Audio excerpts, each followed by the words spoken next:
Rabbi, your co-host, if you want to share anything. Okay, good.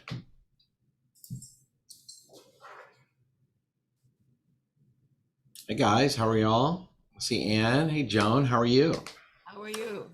I'm doing well. It's nice to see you. Nice to see both of you. Well, good afternoon, I guess. Yeah. Yeah. It's already getting a little close to lunch. Always good. How are you guys today? Good. Excellent. Keeping busy, I'm sure. Well, it was good seeing both of y'all here this past Shabbat. Getting into the bar mitzvah season, which is always nice. It's that time of year. We're starting up again. I kind of miss the holidays, though. You miss them? I thought that was your hardest work of the year. It is, but it's nice. I miss it this week because it was really nice having all that time, like just relaxing. Now is like a real week. Oh, I know. This is like the first proper 5-day week we've had in ages. I know. Been a long time. Right. So you feel overworked? Well, that's every week. Yeah, this week, yes. This week for sure. But all good things. And it's nice having people come back. We've had a lot of people the last week or so. I don't know if y'all were here for Simchat Torah. We had a lot of people, which was great. Between that and bar mitzvah and JLP, I feel like we've had lots of folks in the building. It's nice. People are really starting to come back. I've never come to the morning of Simchat Torah. I watched it this time online, and there was a lot going on. I wish I'd been there. It was really awesome. Remember for next year. Really fun. It really was. Next year you'll come. It really was great. I got to congratulate you, Del, for lifting that lopsided Torah. Oh, I know. That was easy. It's heavy. It's easy. For you. Well, first it was a light Torah, and I'm right-handed, even though I do have a left-handed gene, and it was all on the right. Okay. Whatever. I'll have to trust you on that one. I'm not sure. It was still very impressive. Well, thank you. Yeah. I was kind of hoping, like, when that came, I was like, oh God, I hope they don't ask me to lift it. So thank you. So, thank you for doing that. We have about 10 people signed up, but maybe they are going to join us late, but I want to get started. I want to make y'all wait, and there's a lot to cover. So I'm gonna share some thoughts with you. Let me open up my notes here. Can you guys still see me? Mm-hmm. Yeah. Okay. All right. So I'm going to share some notes, and then we'll have an opportunity to discuss. So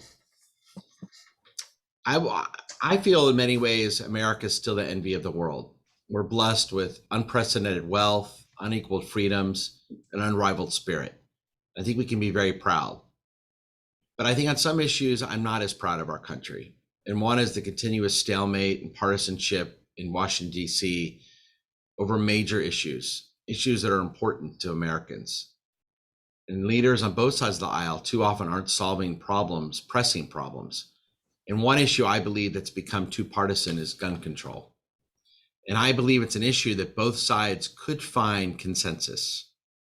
I don't have to tell you the tragic murders, gun-related accidents, school shootings, as we saw again yesterday in the Dallas-Fort Worth area, that happen every single day.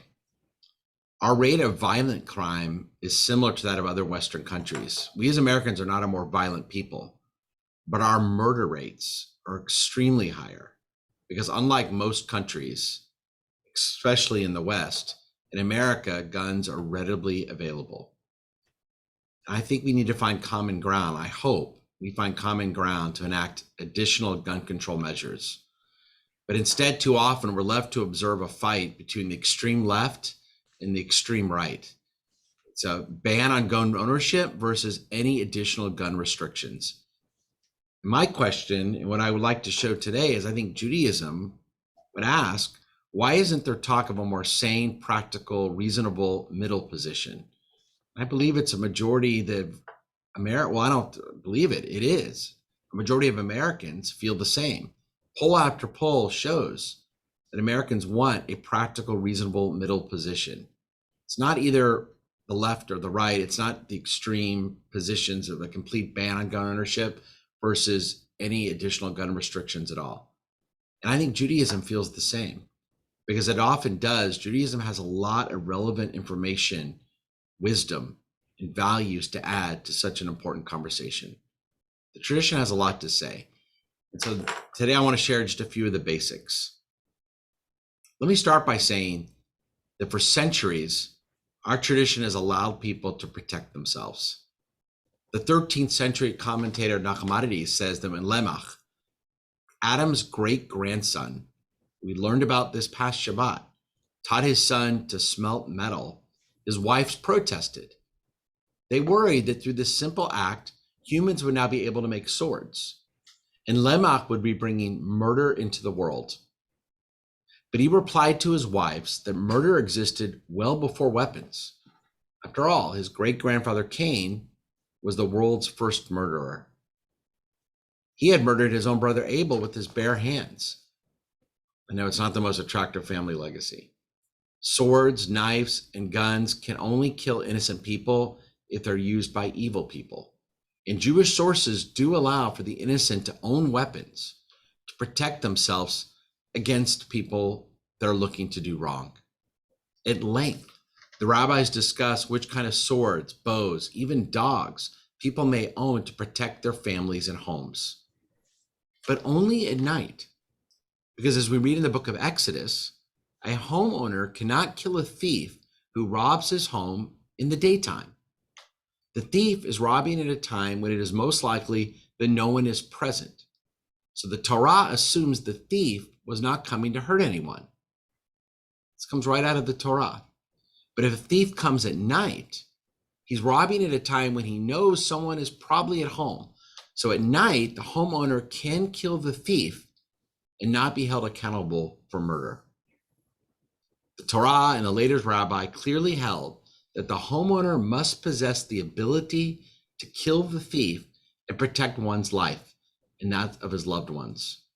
Rabbi Shlomo Yaffe makes the point, if God forbid it comes to this in today's world, there's no better tool than a firearm. Only with a firearm, a gun, is the old lady living alone a match for the thug. A baseball bat won't give her much of a chance, and law enforcement officials rarely have a chance to intervene to save a victim at the moment of the crime. Yes, we indeed yearn for the time of the final redemption when they shall beat their swords into plowshares. But it's a very poor idea, Judaism would say, to ban gun ownership before that point in history. Years ago, conservative commentator Dennis Prager shared something that has stuck with me ever since. He suggested that the Nazis would not have been able to murder as many Jews had most European Jews had guns to protect themselves. If the Nazis knew that many Jews were armed, awaiting Nazis to enter every apartment, it's difficult to imagine that the Nazi genocidal machinery would have been nearly as effective. As long as evil people have guns, good people will need to have them as well. And that's true for nations, and why it's important for our country to have a strong military. And it's true for individuals. I agree with Prager. Yet with everything I've said, we do find a serious concern in the tradition for the unregulated access to weapons. Jewish law also forbids the sale of arms to people who are suspect of criminal intentions. Selling weapons to enemies was also strictly forbidden, since they might eventually use them against you. The sale of weapons was heavily regulated going back to biblical times to minimize the risk that they ended up in the hands of the mentally ill. For ages, Jewish courts enforced their own versions of background checks. The Torah, in its own way, also commands us in modern times to add more restrictions. In Vayikra, in Leviticus, we read, "Don't put a stumbling block in front of the blind." And the rule is understood as speaking not only of a physical barrier, but also includes anything that adds undue harm to someone who is unable to expect it. Gun control groups often cite this text as an argument for why gun access should be limited. Without proper restrictions, guns could be acquired by unstable individuals who do not have the adequate means to keep their emotions in check. Guns can often become their own kind of quote, dangerous stumbling block. Jewish law teaches that we are commanded to remove any stumbling block which would cause death. And the law goes on to inform us that if we leave the stumbling block and it brings about death, we're actually responsible for spilling another's blood. I believe putting these basic texts together can be an answer for our modern times. Yes, Judaism is clear. Gun ownership should be protected, especially in a day and age when there's an estimated 300 million guns already in circulation. It's mind-boggling, but that's the fact. But the innocent therefore should be able to protect themselves. And yet, Judaism also says there needs to be more safeguards to increase the chances that guns only end up with the innocent for the greater good of society. No law-abiding citizen should worry that he or she will lose their right to purchase a gun. But banning the sales of assault weapons and high-capacity magazines, requiring gun manufacturers to install the already developed system which codes ammunition with traceable markings for each gun, and enforceable universal background checks along with longer waiting periods also have a basis in our Jewish tradition. And in a day and age where 40% of gun sales occur at places where no background checks are done in places like gun shows and on the internet, 40% of gun sales are done with no background checks. Closing this loophole not only has a basis in our tradition, it makes common sense. Rabbi. Well, let me finish and then we'll open up for discussion. Hold those questions and we can talk, or you can write them in the chat section. Yes, gun ownership is a right protected by the U.S. Constitution. I believe it should always be that way. Can those on the left agree? But in a day and age with the advancement of weapons that allow dangerous people to cause such enormous damage, to protect the innocent, we as a society, I believe, must enact more restrictions to keep guns out of dangerous hands. Can all those on the right agree? And can we work so that those on the extremes no longer drown out the voices of the majority of Americans who respect the right of gun ownership, but want to make it more difficult for criminals and the mentally unstable to get those guns? I hope and pray that Congress finally acts. I hope soon, because it's been way too long. And too many innocent people are being murdered and killed every single day. Right So here let's in Houston last week Oh, it's at school. yeah. I mean, you lose count. Every day there's a mass shooting in America. So let's discuss. Del, you were going to mention something. Okay. First off, you mentioned about gun sales at gun shows. There are two kinds of sales at gun shows. One is between two individuals, and the other is between a licensed dealer and quite often a regular individual, say you or me. Right. If it's between a licensed dealer and somebody else that doesn't have a license, it's a regulated sale and has to go through the same rules as at a regular gun store, say Carter's Country or Bailey's or anything like that. Good. Where if the person buying it doesn't have a license already, like a license to carry, they have to go through the government background check. A sale between two individuals, well, it doesn't matter whether it's a gun show or I sell a gun to my next door neighbor.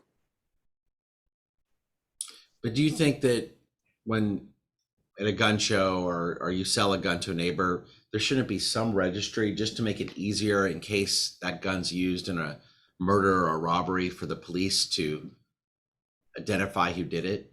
I mean, it would make it easier. I mean, the cops are asking for it, and we all support the cops. When we get down to registering guns, that's very, very, very close to Nazi Germany. What do you mean? If guns are registered, then the government knows what guns you have, and they can come take them. Well, they could come take them now if they really wanted to. It's they don't have a registry of who has what. Yeah, I mean, I see what you're saying, but look, we have to register when we buy a car. We have to That's what I register was when about we to buy a say. home.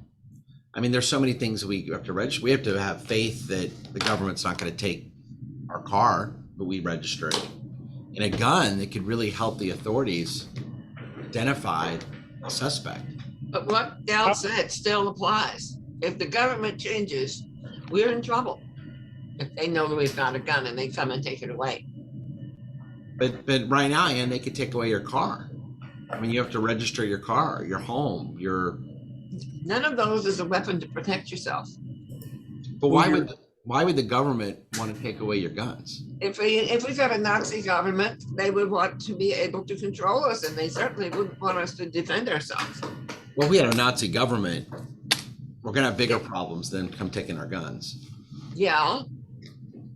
Well, Nazi Germany announced pre-World War II that they were the very first government to have 100% gun control. And that government was elected by the people.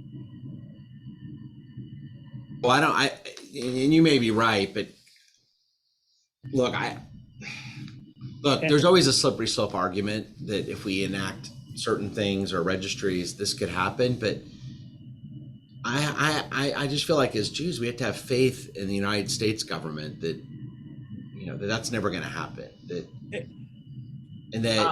Right now in the present time, the police are asking for this. And I want to do everything I can to support the authorities to make our society safer. And if that means,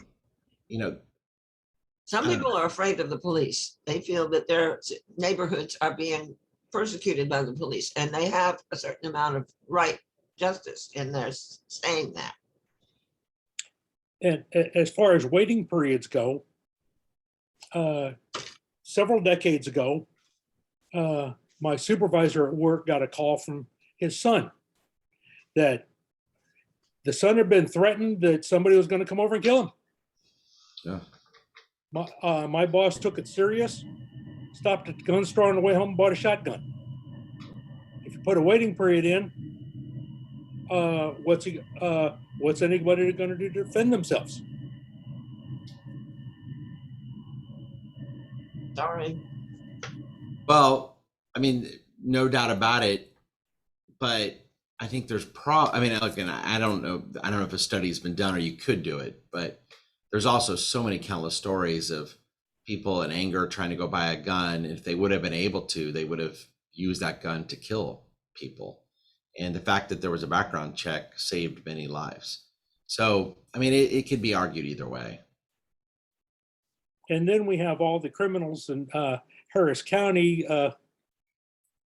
that they're already a convicted felon. Absolutely.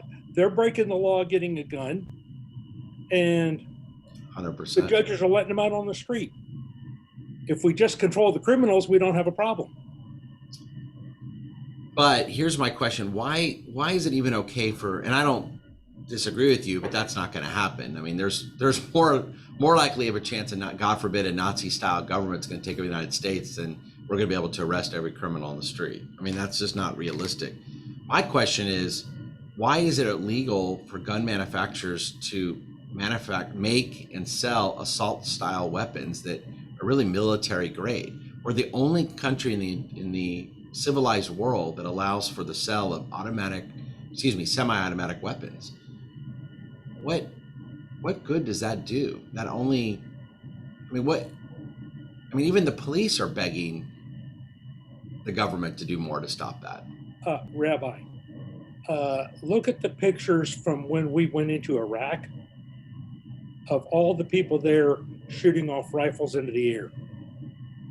They weren't semi-automatic, they were full automatic. Those were assault weapons. Right. Anything you or I can buy at a gun store is not. But you could buy an AR-15 that's a semi-automatic weapon that is... That's semi-automatic. Well, I mean, it's still a very deadly weapon. I mean, and I as I said before, I'm for pistols and rifles, and I understand they're hunters. I don't think Judaism would say take away those, but semi-automatic weapons that can kill hundreds of people before authorities can get there. Why do we need those on the streets? The purpose of the Second Amendment isn't to hunt. It's not really to defend ourselves so much against our next door neighbor. It's to defend ourselves against the government. Well, it was to create a militia to support the government in fighting the British or other foreign enemies. I don't think it was to. Or domestic. Well, okay, true. But so you're saying having a semi-automatic weapons would allow us to protect ourselves against An army. what army? Well, in World War II, who was the Japanese naval commander at Pearl Harbor that decided not to come to San Francisco because he wasn't going to try to invade an armed camp? Was that Yamamoto? I don't remember the name, but I know that story, right? You're talking about like the civilians in San Francisco? The civilians of San Francisco, as civilians of most of the rest of the country, were armed.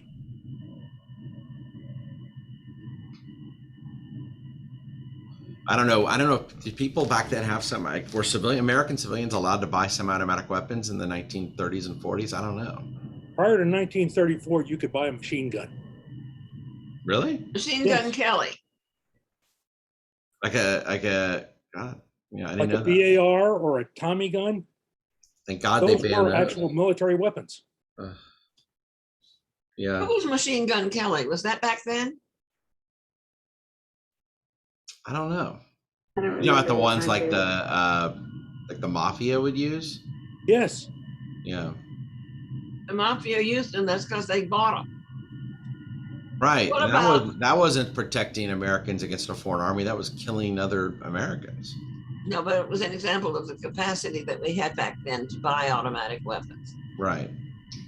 But if you registered the gun and somebody steals it from you, I mean, that's how most criminals get their guns, isn't it? They steal them. That way they're not identified with it.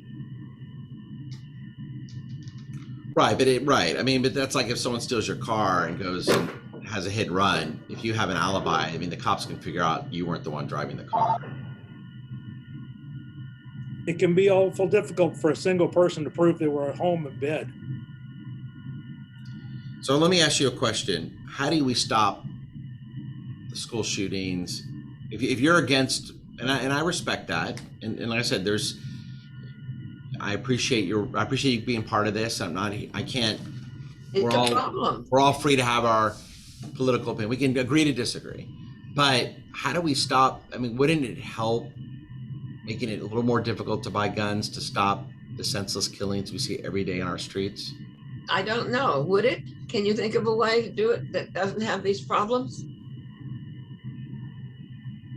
Well, I'm asking. No. Okay, so I'm a New York transplant. Obviously, in New York, everybody wants gun control. And I understand coming to Texas, it's a whole different argument here. But my contention, and this, Rabbi, this goes back to what you were saying. A number of years ago, my reaction was if they couldn't enact gun control after Sandy Hook, it's not going to happen. And it was devastating to me that there was nothing that came out of that to do something. I mean, here you have babies that just went in and died for no reason. And, you know, my theory, you know, was if they couldn't fix it after Sandy Hook, it's not going to get fixed. You know, and that was with the Democratic president. Yeah. That was under President Obama. Yeah, no, you're right. States, cities are doing some of their own things. And Texas does something, and which is very different than San Francisco or Chicago, and they have different results. Neither are that good. I mean, until the whole country does something, it's not really going to change. You can buy a gun in Indiana and use it in Chicago, or you can buy a gun in Texas and use it in California. I mean, But that Sandy Hook business, that was a state where they had more gun control, and he was able to Yeah. do it anyway. Yeah, because he was his mother mentally bought it. ill. He stole his mother's guns Yeah, after he murdered his mother. Yeah. yep, Yeah, lovely. Yeah. So Do y'all wish though we could go back in time though and just, I don't know. I'll just say, for example, in Israel, and I know it's a much smaller country. It's not nearly the size of our country, but in Israel, they have military has guns. Kids in the army. I think kids in the army, 20-year-olds have automatic weapons in the army. You see them on the streets, but it's very hard to buy a gun. You're not so worried that a bad guy is going to be able to shoot you on the streets. When I had the blessing of going to France this summer, I wasn't so worried about a gun shooting happening because it's so hard to get a gun in France. And I just feel like, I think we're kind of the laughing stock of the world. I mean, people are just, when you go to these other countries, they can't believe the amount of murders we have and the amount of, it's just so out of hand. I just feel like there's something we could try to lessen the amount of people killed every single day. And I just feel like there's got to be some common ground. And I feel like every time they try to make any changes, the NRA and people on the extreme right are so against any type of restrictions. They're so afraid. It's a slippery slope argument that they're going to take away your guns when we have no precedent at it in American history of them trying to take away anything. I mean, the last time they tried to ban something was alcohol prohibition, and I don't think That didn't last. Yeah, they're not. I mean, that's not going to happen again. it caused a lot of damage. No, it did. I'm just saying, but there's never been an example in American history where they came into your homes and took something out of your homes. I mean, alcohol prohibition was they prohibited the selling of alcohol. People still drank at home. They didn't come into people's homes and take their beer and alcohol. So I'm just saying, there's no precedent for it.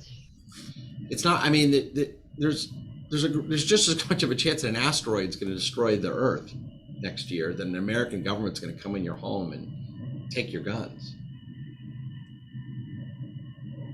I don't know. It just seems an extreme position for not letting any type of, when the Jewish tradition says we need some type of gun restrictions, some type of weapons should not be available to the public. Well, many types are banned. Well, Jennifer, you go ahead because we haven't heard from you. No, I was just going to say, I think that's a common theme for a lot of the things that we argue about these days, whether it's gun control or something else, that in order to serve the greater good, sometimes you have to give up a little bit of freedom for the greater good. And it's hard to accept that, a Sandy Hook or that sort of thing is an acceptable trade-off for absolute freedom. That's a hard thing to sit with. I know. I agree. Dal, what were you going to say? I say we're not able to just walk in and buy any weapon we want. You can't buy a full automatic weapon. Just walk in and buy it. There are machine guns that can be purchased. However, there's a special tax that goes with it and a special federal license that you have to have in order to even hold it. You can't buy a weapon that's larger than 50 caliber.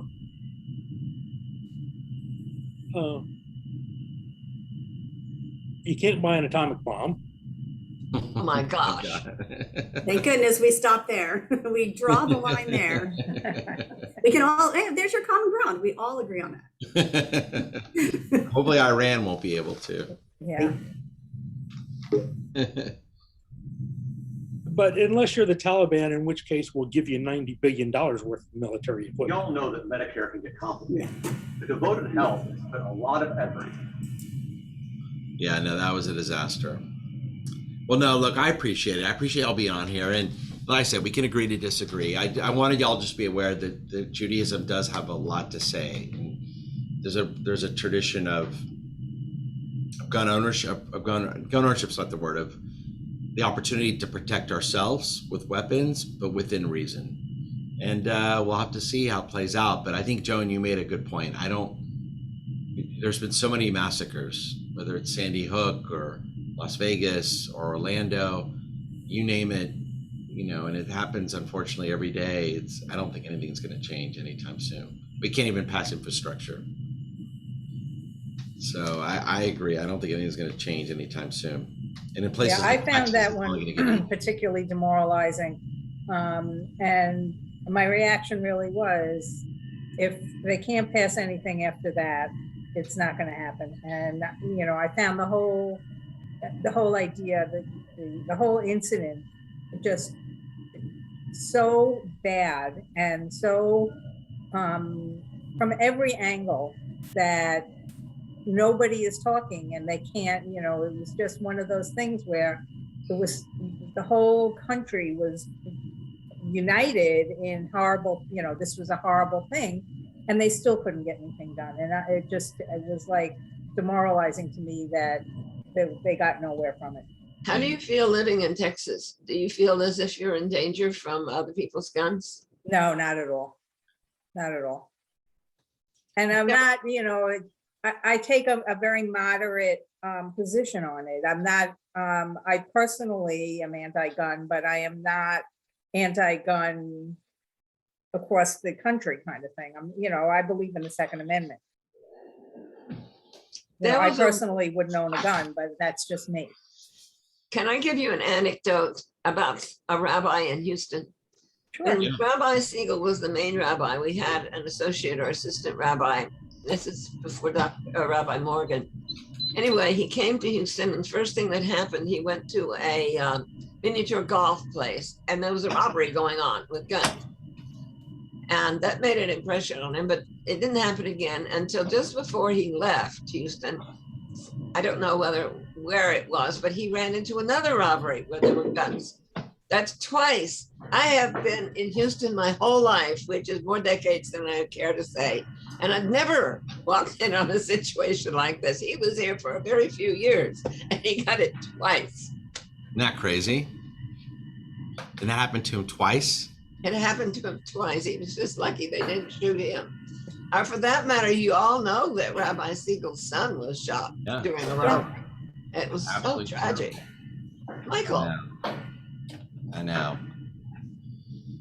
And it's something, they live with every single day. Uh-huh. It's just that he worked so hard and everybody worked so hard to help him that he recovered the use of his mind and most of his body too. I mean, I know. That reminds me. I'm gonna reach out to Michael. I haven't seen him in a long time. I know. I miss seeing him Friday nights. Yeah, I'm gonna see if he would come with his father and hand out candy. I know. And he's such a great guy. The best. All right, well, guys, thank you for being part of this. I appreciate it, and I appreciate the feedback. I think it's very fair and respectful, and I hope you guys will tune in next month when we'll discuss another topic, and we'll continue to learn as Jews. Thank you, Rabbi. Thank you very much. Rabbi. All right, y'all have a nice day, guys. Thank you, Del and Joan and Jennifer. Bye-bye. Take care. Bye-bye. Bye.